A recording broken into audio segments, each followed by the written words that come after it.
Nëse ti futesh në Instagram, në YouTube, në Facebook, në përfaqe të cilat postojnë kontent që ka të bëjë me Rusinë, do gjesh paktën në ato që vëzhgojnë, sidomos italian, të cilët e vizitojnë Rusinë si një vend ideal, i cili mban familjen këtë ato.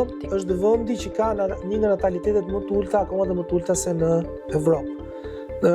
Rejtin e divorceve shumë herë më të lartë se sa Evropa. Po dush, do ta marrësh të si variabile, numrin më të madh, përqindjen më të madhe të popullsisë muslimane brenda territorit të Federatës Ruse.